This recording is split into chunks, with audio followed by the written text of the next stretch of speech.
Nos gustaría, además de felicitarlo por todo su trabajo, decirle que estamos más que honrados que haya venido a visitar este humilde espacio. Para nosotros realmente es un honor contar con su presencia y sus enseñanzas. Es un gran referente para muchos que lo seguimos de tiempo. Y nos pareció importante hacer este vivo y ya con esto cederle la palabra a usted para que pueda exponer libremente como desee, porque muchas veces hemos visto que las personas están atrapadas en una coyuntura política.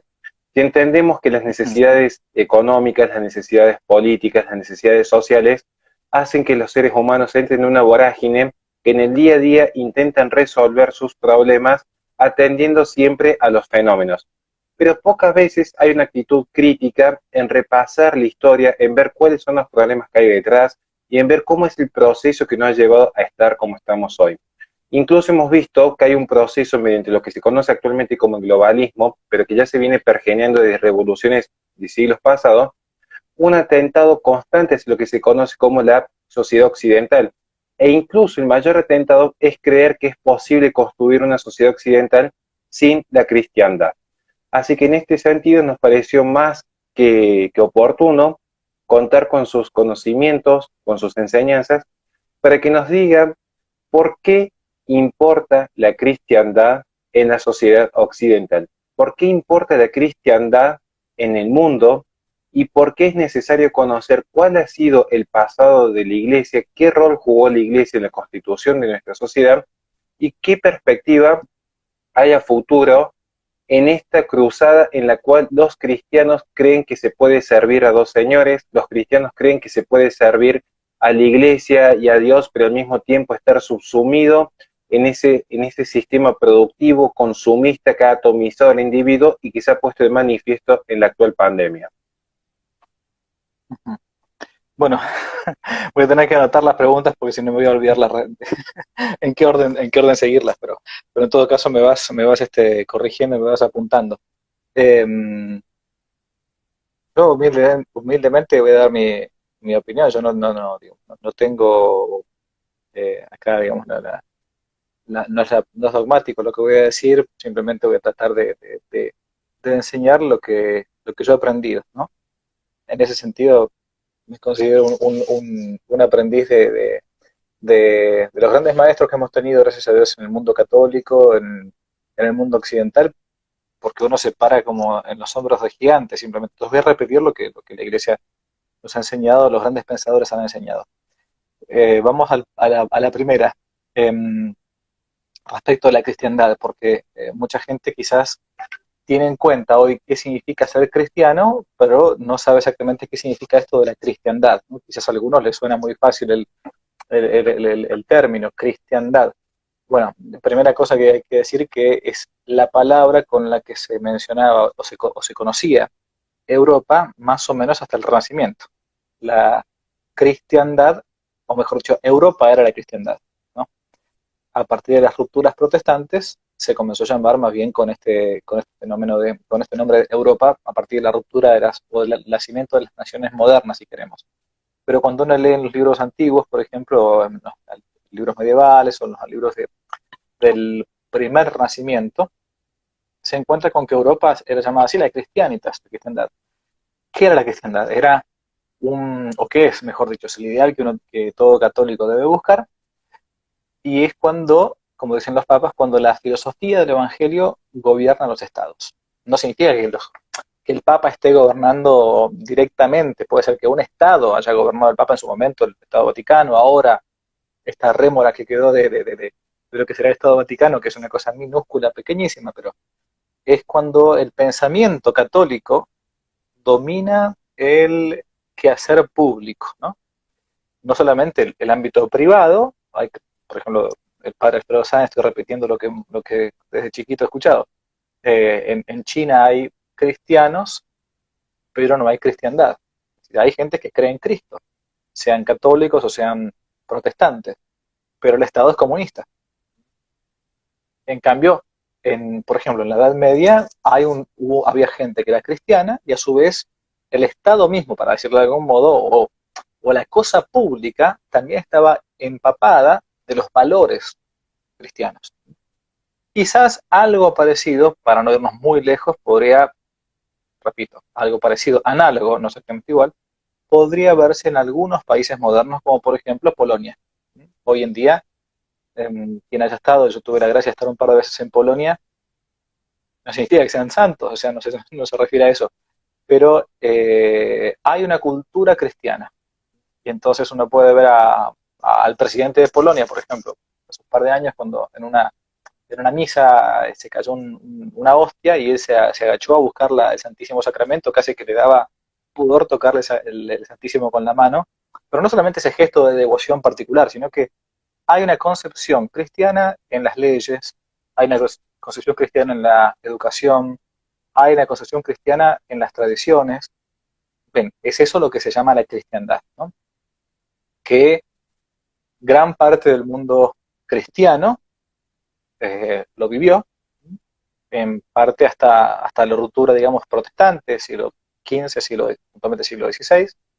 Después eso se trasladó hasta estas costas, ¿no? Hasta la cristiandad casi como que se trasplantó de España o de Portugal a estas costas americanas, y acá subsistió un poco más ese régimen de cristiandad. Yo justo hace poquito estaba leyendo un libro precioso del padre Perramás, se llama así, algo así como La República de Platón y los guaraníes, ¿no? Y él explicaba cómo los primeros jesuitas, los primeros evangelizadores acá en las tierras de Misiones, de Paraguay, nuestro país, y Argentina y Paraguay, habían instaurado un régimen de cristiandad en las reducciones jesuíticas. O sea, habían trasladado lo que habían visto, lo que habían vivido en Europa hasta estas tierras. Pero poco a poco después esa cristianitas, esa cristiandad, se fue perdiendo. Y se fue perdiendo porque hubo un cambio, una modificación en la historia misma de la cristiandad o de Europa. A partir de las revoluciones protestantes, la misma religión católica se fue parcializando, se fue localizando. Entonces ya no era un referente, el Papa, el que con su autoridad en cuanto a la fe y la moral, ¿no? Con sus errores políticos y con sus vicios personales y con algunos papas en el infierno, clarísimamente que debe haber, este, pero ya no era el Papa el que dirigía la cuestión moral, ¿no? Tanto en la justicia, en el orden social, en la educación, sino que era cada rey. Entonces cada rey de suelo, así como es, hay una frase que la digo en español, así como es el rey, así será la religión, ¿no? Entonces Enrique VIII, 1530 en Inglaterra, Martín Lutero, con toda la revolución protestante en Alemania, y después todos los burgueses alemanes que tomaron las parcelas de la iglesia y comenzaron con la religión local, que es hoy por hoy el llamado luteranismo, con todas sus derivaciones, y así poco a poco fue la ruptura de la cristiandad. Bueno, después tenemos que llegar ya a los siglos posteriores, a las grandes persecuciones, ¿no? La Revolución Francesa, esa revolución iluminista, liberal, masónica, que no solamente que quiso perseguir el cristianismo, sino que también quiso perseguir la religión en general, ¿no? Bueno, hasta nuestros días, que ya es no solamente que no hay cristiandad, salvo, como digo, una analogía, como puede ser en Polonia, Hungría, por ejemplo, sino que tampoco hay cristianos. O mejor dicho, hay gente que se dice cristiana, pero que en realidad de cristiano tiene el nombre. Eh, bueno, más o menos es una acotada síntesis de lo que es el concepto de la Iglesia Católica de cristianitas, la cristiandad, y cómo poco a poco se ha ido perdiendo. Me preguntabas algo más también vos, ¿no? Así es, luego de este repaso histórico, viendo justamente cómo se origina el término cristiandad, una duda muy recurrente en muchos, especialmente en aquellos que están adherentes a lo que se podría considerar como la lucha contra el progresismo, es desconocer cuáles han sido los valores o cuál fue el rol civilizatorio que tuvo la Iglesia en el mundo. Recordemos que el Imperio Hispánico, en efecto, estuvo gran posicionamiento estratégico y político, tanto en Europa como en América, que ocupó prácticamente toda América, e incluso llegaba a Filipinas. Por eso se lo conoce también como el imperio donde nunca se ponía el sol. Así que, ¿qué tuvo de característico esta cristiandad en su proceso civilizatorio de Occidente?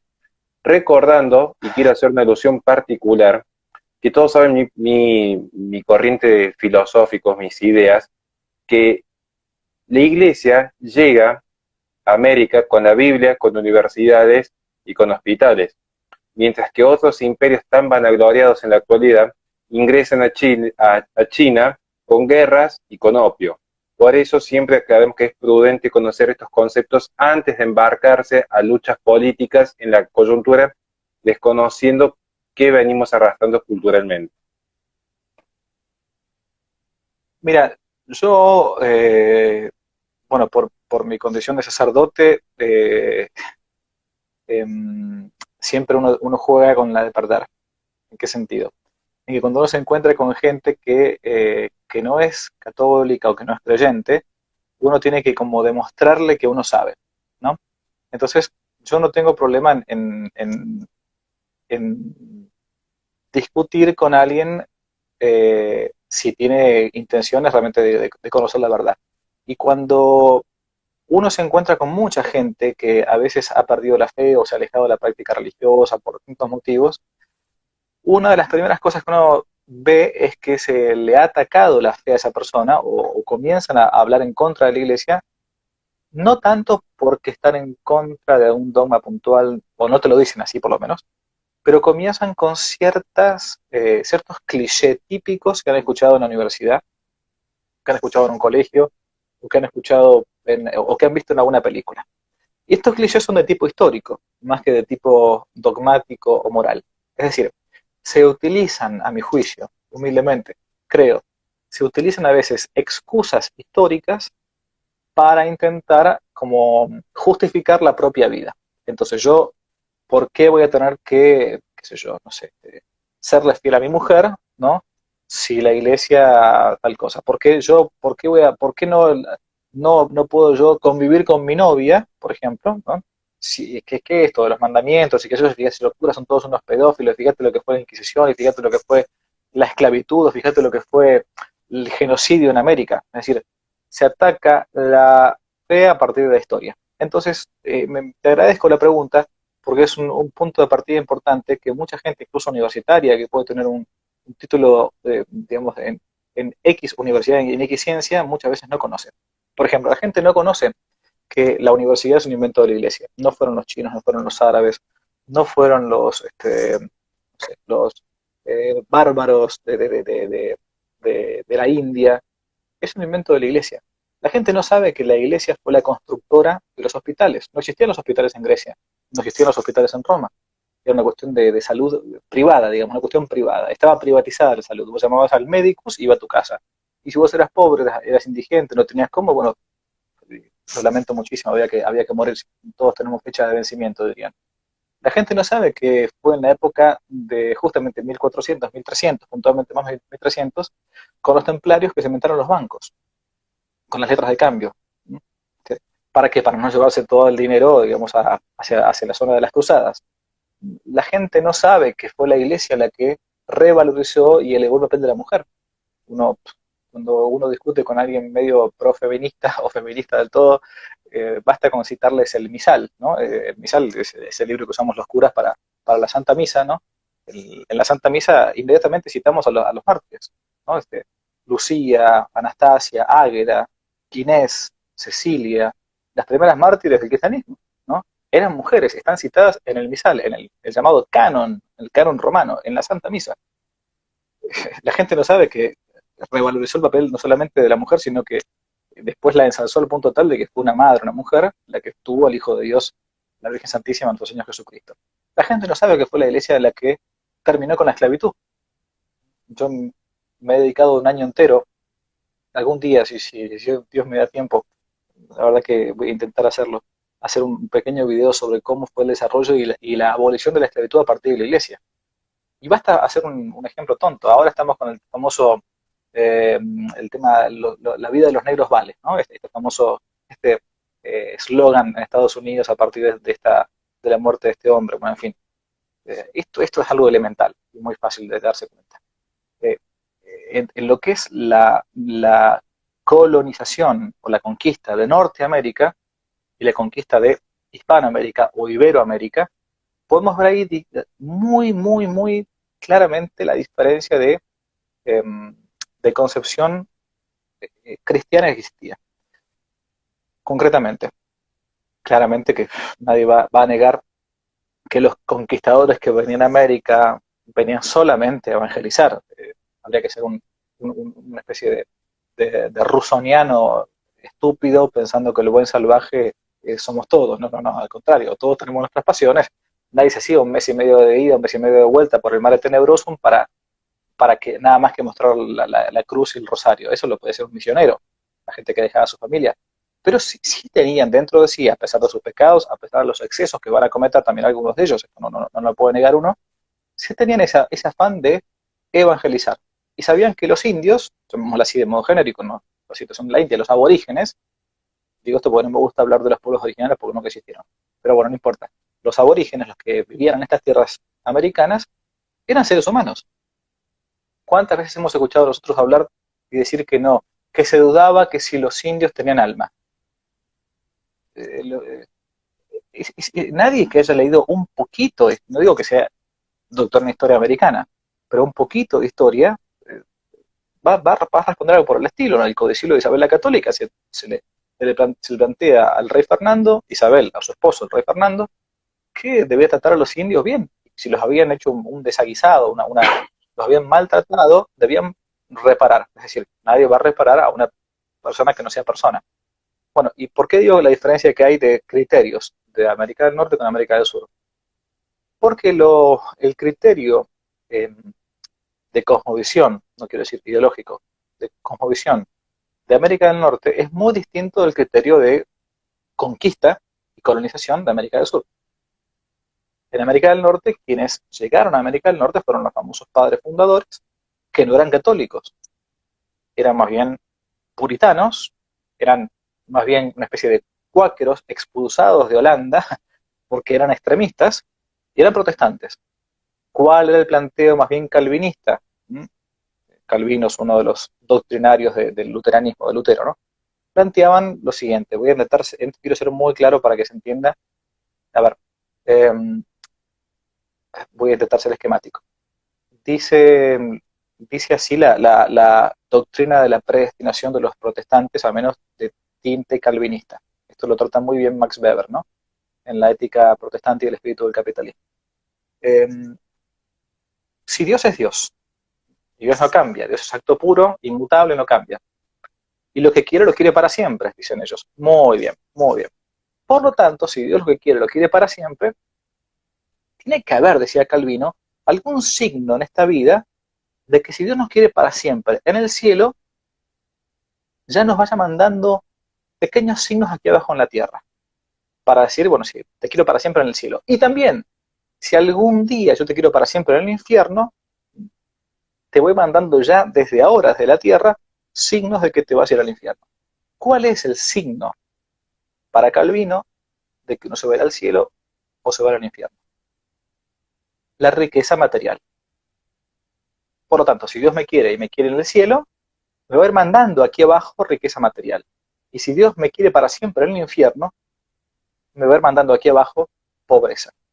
Por lo tanto, resumiendo, el pobre se condena y el rico se va al cielo.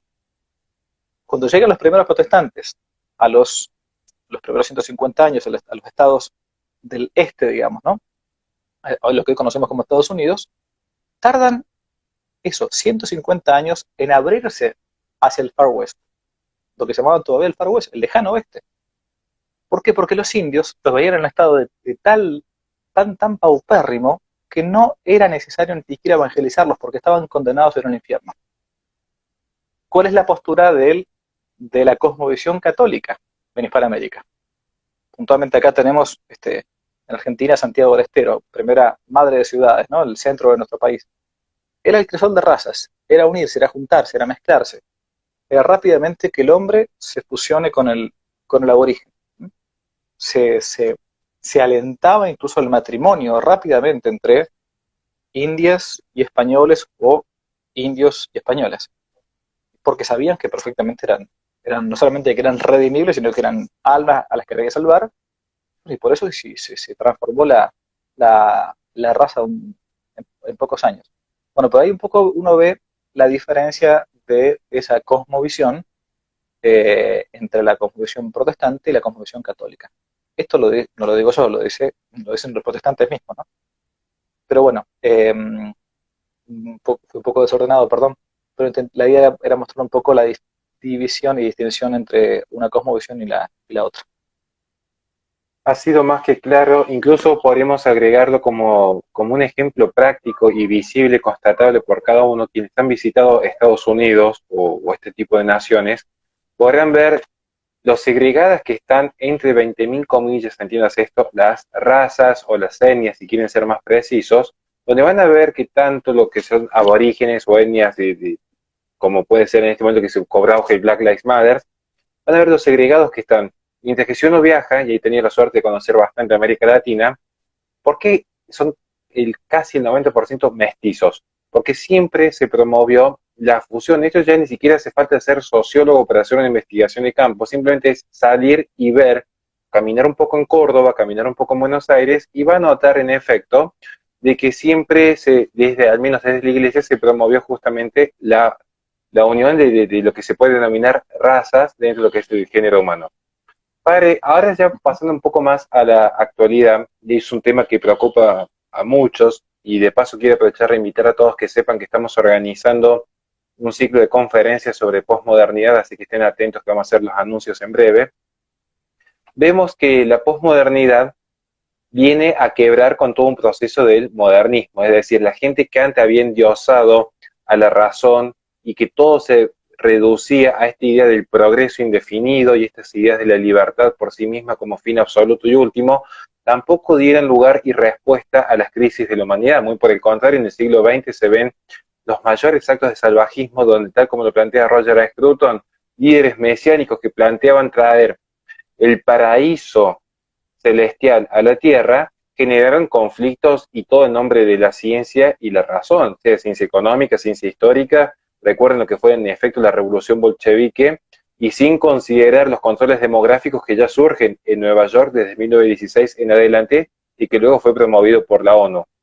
¿Usted, padre, qué mensaje o cómo plantearía a los cristianos o a aquellos que han abrazado la fe para tener herramientas, argumentos o al menos un sentido crítico en la posmodernidad, donde la razón ya ha sido reemplazada incluso por el sentimiento, donde la gente dice, bueno, si yo siento que soy mujer u hombre, o yo siento que el niño por nacer no posee sensibilidad o sistema nervioso central, por lo tanto no es vida, si yo siento que un perro equivale a un hijo, por lo tanto ya formé familia, todo desde el sentir, incluso si yo me siento ofendido o si yo me siento agraviado.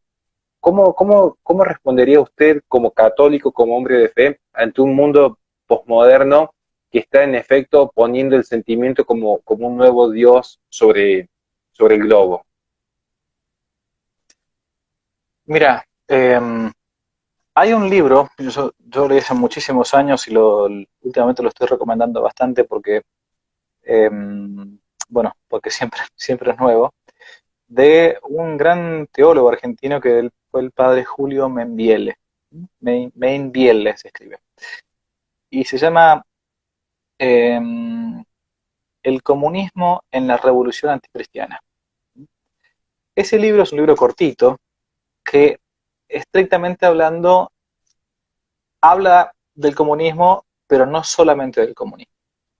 Ahí es un análisis filosófico, por eso acá en ese sentido no hace falta mucho la fe. Yo soy un convencido de que mucha gente que tiene buena voluntad, así como San Dionisio en el Areópago de Atenas, en los Hechos de los Apóstoles, cuando San Pablo va a predicar, lo escuchan y bueno, y están abiertos a la verdad, entonces lo entienden. Incluso esto para gente que no tenga fe.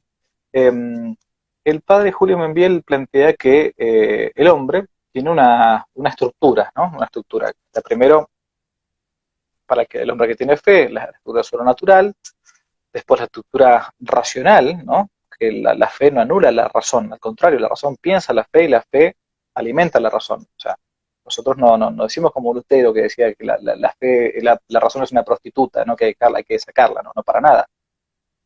La vida sobrenatural, la vida racional, la vida sentimental y finalmente la vida de cosas. Somos alguna cosa, somos. Esas cuatro llamaba el padre Membiel las cuatro formalidades del hombre.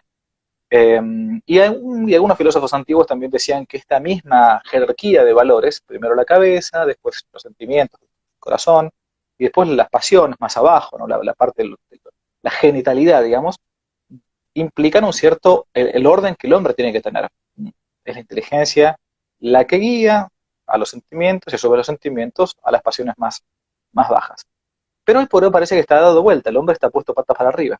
Entonces, pensamos con los genitales para intentar satisfacer los sentimientos, para al final de todo intentar justificar con nuestra inteligencia lo que nuestros sentimientos y nuestros genitales terminan diciendo. Es decir, se ha vuelto para atrás. Y si uno se pone a pensar,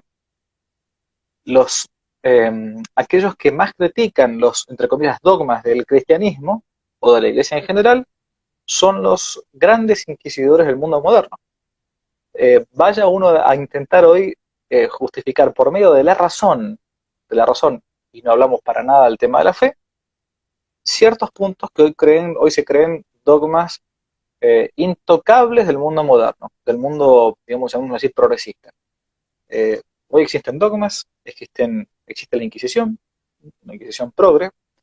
Intente uno decir públicamente, por ejemplo, algo respecto de la homosexualidad, de modo público. A ver, desafío, ¿quién se anima? Te cae rápidamente el INADI, te cae una denuncia por violencia de género, violencia verbal, o por homofobia. Entonces, toda cultura o incultura engendra también un aparato represivo para poder justificar esa creencia. Y la que hoy tenemos, más que sentimientos, es una especie de imposición voluntarista, donde ya se ha dejado incluso el orden natural, y que es la imposición como decía Goethe, ¿no? Que al principio era la voluntad, era la fuerza. Claro, porque cuando se acaba la razón, lo que llega es la fuerza, y cuando uno ya desoye la voz de la razón, ni siquiera la voz de la fe, la voz de Dios, la voz de la razón, no queda otra que un voluntarismo puro y ciego, espantoso. Entonces, uno no puede disentir porque rápidamente es aniquilado. Yo siempre insisto en esta misma postura, que uno puede compartir o no, pero yo en gran parte llegué al catolicismo, más bien de una familia católica, pero me convertí más bien de grande, porque entendí claramente que era la religión que más concorde estaba con la razón. Entonces dije, a ver, ninguno de los 10 mandamientos es irracional, uno se los pone a pensar. Bueno, hoy se nos ha impuesto ya una especie de religión laicista, de religión progre, con sus mandamientos, con sus preceptos, con sus rituales y sus prácticas, que si uno no está de acuerdo, como decía Rousseau, en el contrato social, va a ser eliminado por impío. Eso se encuentra en el contrato social de Rousseau. Porque es una persona que es insociable, no puede vivir en la sociedad que decía Rousseau, en la sociedad más bien moderna, ¿no? Así que yo, más que los sentimientos, diría que hoy es el mundo de una voluntad y una voluntad ciega, no una voluntad racional como apetito. Un apetito racional es lo que tiene un ser humano. Uno ya abdica de la inteligencia y entonces, bueno, es el deseo de que tiene más fuerza. Y bueno, y si no te gusta, me impongo, yo tengo el poder. Comprendo totalmente al respecto y como siempre aclaramos en estos vivos y en todos los programas que hemos realizado y que realizamos incluso desde la radio, que aquellos que nos estén escuchando siempre tengan cerca una hoja de papel y una lapicera porque por ahí pasamos información, datos y es bueno que puedan ir tomando nota porque todo lo que se dice o tratamos de decir siempre tiene un sustento y tiene un fundamento. Si no es en estadísticas, se ven autores y si no se ven argumentos o en la propia evolución histórica del hombre. Por eso recomiendo también que lean a Rousseau. Van a ver que el 99% de los libros que yo tengo en mi biblioteca son libros que podríamos decir de izquierda, aunque yo tengo algún escepticismo con los términos de izquierda o derecha y todos saben el por qué. Porque Rousseau, uno no lo sabe configurar si es más una suerte de socialismo primigenio o incluso es como el padre del liberalismo político para otros, Lo real es que su pensamiento abastece la Revolución Francesa, y lo real que Marx, cuando plantea la desaparición del Estado y de toda jerarquía política a la postre, toma esta idea de comunas primitivas o comunas primarias justamente de la Revolución Francesa, abastecida por Rousseau, en este mito del buen salvaje, que son las instituciones las que lo han ido corrompiendo. Particularmente la sociedad occidental vista en ese contexto, donde la Iglesia parecía ser el gran enemigo de la civilización. El tiempo demostró en efecto cómo terminó cada proceso. Yo aquí, padre, quería justamente, para no quitarle tampoco tanto tiempo, dejarle dos preguntas, pero particularmente muy en orden con la primera que nos queda, que es, todos sabemos que hay un fenómeno cultural y que muchas veces la política lo que hace es recolectar lo que previamente se ha cultivado en el plano cultural.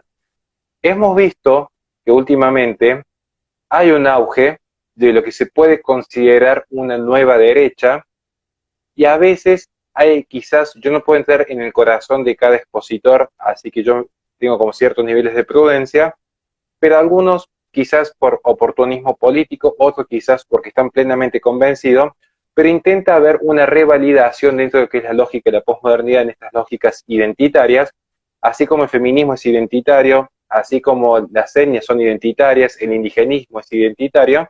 Esta nueva derecha intenta tomar ciertos conceptos del nacionalismo, de la cristiandad o del cristianismo como fenómeno identitario, y aparecen fenómenos como Orbán, Lula, Abascal, Trump, Bolsonaro.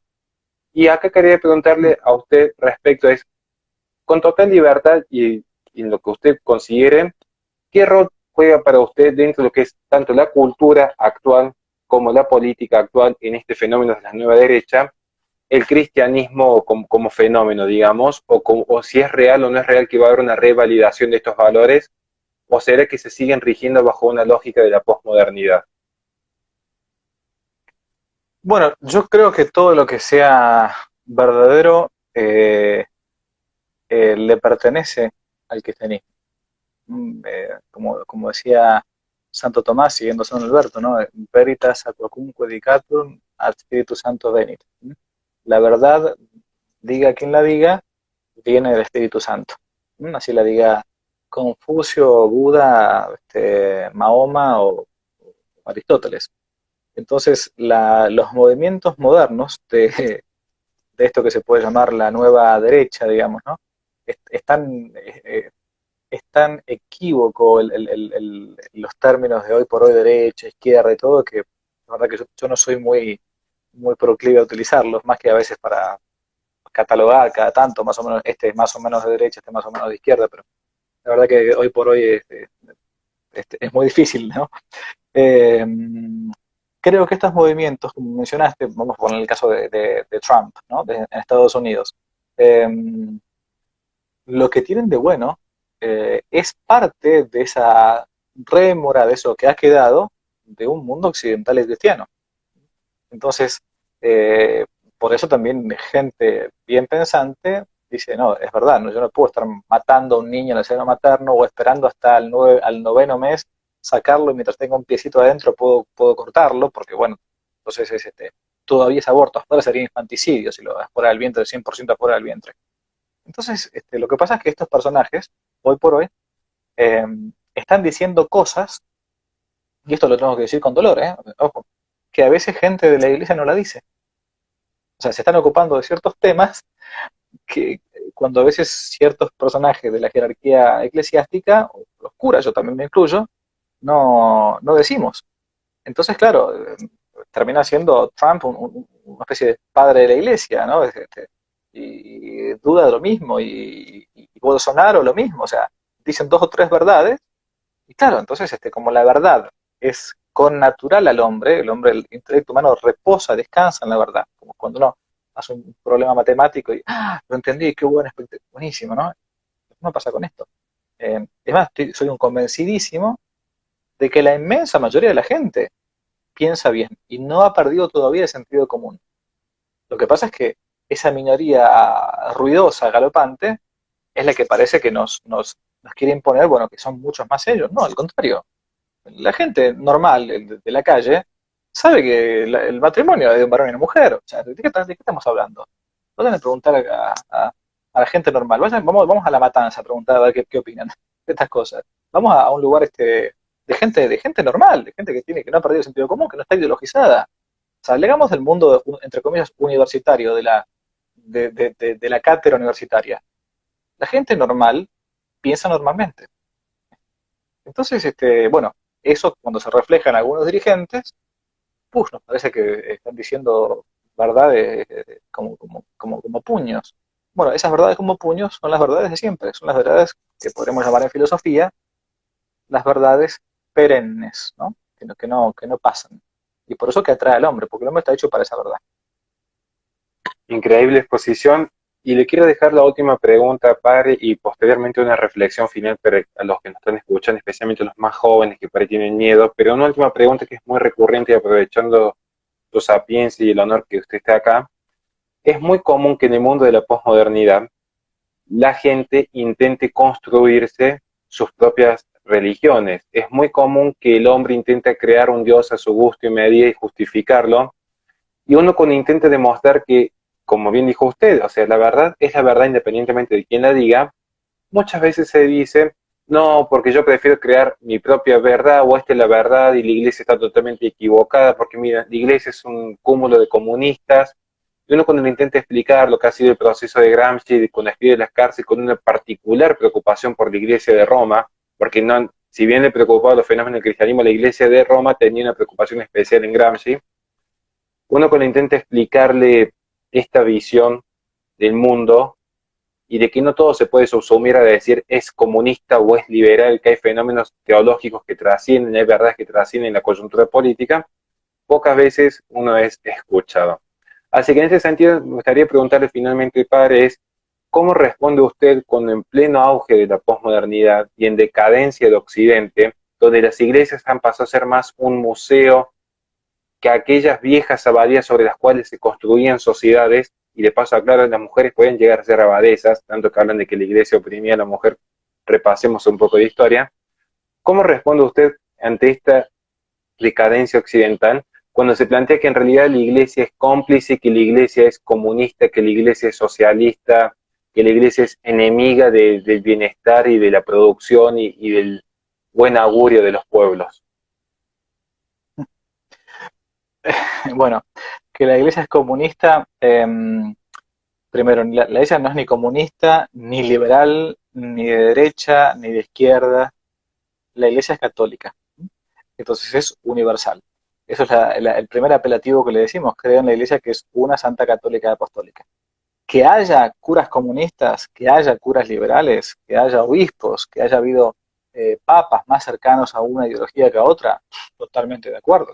Es cuestión de, de- de historiografía, de conocer algo de la historia de la iglesia.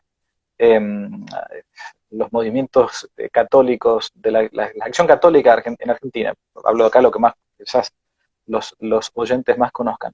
La década del 70 en Argentina, con todo lo que fue la subversión, la guerrilla marxista, nació en gran parte en las parroquias. Todo lo que fue el movimiento de montoneros, la agrupación montoneros, peronistas, ¿no? Más bien nacionalistas de izquierda, eso eran montoneros, nació de curas tercermundistas, de curas que adherían a una cosa que se llamaba la teología de la liberación.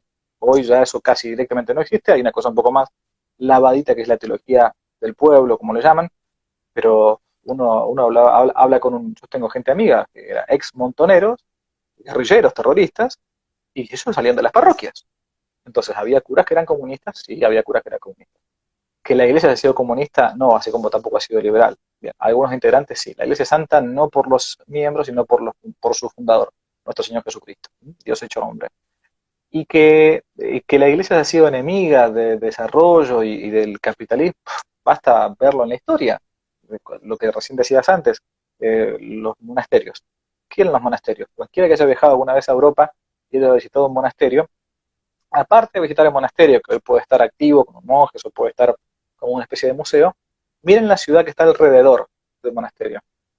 Esa ciudad que está alrededor del monasterio no existía antes del monasterio, porque la vida monástica, desde San Benito y después San Bernardo en adelante, fueron focos económicos, fueron focos de construcción de ciudades y de pueblos. Entonces, bueno, acá no voy a poner a hablar sobre el tema de los inventos de la iglesia, pero la iglesia nunca estuvo en contra del capital. Dije que fue la creadora de los bancos. ¿Cómo va a estar en contra del capital? La iglesia estuvo siempre en contra de lo que hoy llamamos el liberalismo salvaje, o el capitalismo salvaje, o el neoliberalismo, donde uno, para ganar un poco más, pisotea al otro. Por eso se habla de es muy genérico el término, de una especie de cuestión social, es decir, que los principios del Evangelio no pueden también estar exentos de la vida política, de la vida pública. Si yo soy empresario y tengo una empresa y tengo 50 obreros, yo no puedo al obrero tratarlo como un perro, como un animal, y no darle vacaciones, no intentar darle una obra social, no darle un buen sueldo.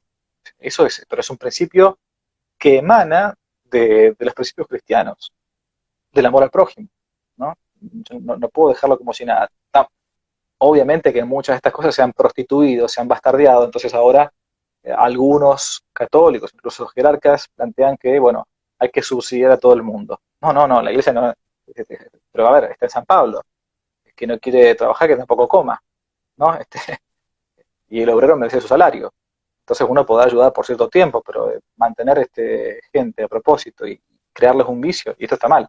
Pero bueno, para que uno más o menos entienda, una cosa es lo que la iglesia siempre ha enseñado y otra cosa es lo que algunos personajes de la iglesia han después tergiversado en la vida práctica, ¿no? Wow, la verdad que ha sido excelentísima su explicación. No le quiero robar más tiempo. Muchas veces a nuestros invitados les decimos que dejen todas sus redes, pero yo creo que usted es una persona demasiado conocida, pero igualmente le invitamos que deje todas sus redes y yo invito a que la gente lo apoye, lo siga. Y quería simplemente para ya finalizar que nos deje el último mensaje que usted desee. Puede ser cualquier tipo de mensaje en libertad de expresión que usted tenga. Lo que desee decirnos será muy bien recibido con total libertad. No hace falta ni siquiera que siga el hilo conductor del tema. Es como unos 5 minutos que siempre le dejamos para conocer también a la persona que está detrás del otro lado y que nos ha honrado con su visita. Bueno, gracias en primer lugar. Es de buen cristiano ser agradecido, así que te agradezco, Horacio, por la invitación. Eh, Como mensaje, miren, a mí hay pasajes del Evangelio, como todo, como es palabra de vida eterna, que siempre te interpela más, te toca más, te golpea más, digamos, ¿no? Y a mí hay un pasaje del Evangelio que siempre me ha golpeado desde hace muchísimos años y que uno intenta también predicar y vivir, sobre todo vivir más que predicar. Y es cuando nuestro Señor Jesucristo dice que solamente la verdad nos hace libres, solamente la verdad libera. El error, la mentira, la falsedad, no solamente que no libera, sino que te esclaviza, ¿no? Por eso es cuando uno es buscador de la verdad, incluso aquellos que se puedan encontrar alejados de la práctica religiosa, es imposible que poco a poco la verdad no te vaya alcanzando. Hace algunos días me contacté con esta muchacha, Lupe Batallán, ¿no? Que ha hecho un trabajo muy bueno respecto del aborto y una gran polemista, chica jovencita, que planteó bueno, con alegría que quería bautizarse, ¿no? Eh, y, y es que cuando uno está buscando la verdad, finalmente no solamente que la alcanza, sino que la misma verdad te termina alcanzando a vos. Entonces, bueno, ese mensaje puede ser que la verdad nos hace libre y finalmente, como sabemos que alguien dijo hace ya 2000 años, yo soy el camino, la verdad y la vida. No dijo, soy una verdad más, ¿no? Soy la verdad. Así que ese es justamente Jesucristo. Muchísimas gracias, padre. Lo libero. Le quiero agradecer de corazón realmente porque nos ha brindado tiempo en su ocupadísima agenda. Y a todos los que nos están escuchando, recuerden suscribirse a su canal, recuerden estar suscritos también a su web que está subiendo material que no se va a ver en ningún otro tipo de lugar. Yo particularmente tuve el agrado de introducirme en este mundo a partir de justamente la web de él, donde pude leer un libro muy particular de Yenta, y ahí fue cuando yo dije, leyendo Yenta me fui acercando como muestra la política a lo que era realmente una posición alternativa a lo que muestra el progresismo, y a partir de ahí me di cuenta que estaba bastante equivocado en bastantes cosas que he hecho en mi vida y dije, tengo que tratar de alguna forma reparar una serie de errores y llevar esta verdad adelante, porque no basta simplemente con decir, bueno, me arrepiento de lo que hice. Uno se arrepiente, uno se ha equivocado mucho en el pasado, pero trata de decir, bueno, si yo me equivoqué en el pasado, lo hecho está. ¿Qué hago a futuro? No me quedo de brazos cruzados, sino que intento llevar las voces más sanas a toda la sociedad. Así que, padre, muchísimas gracias de corazón por todo su trabajo.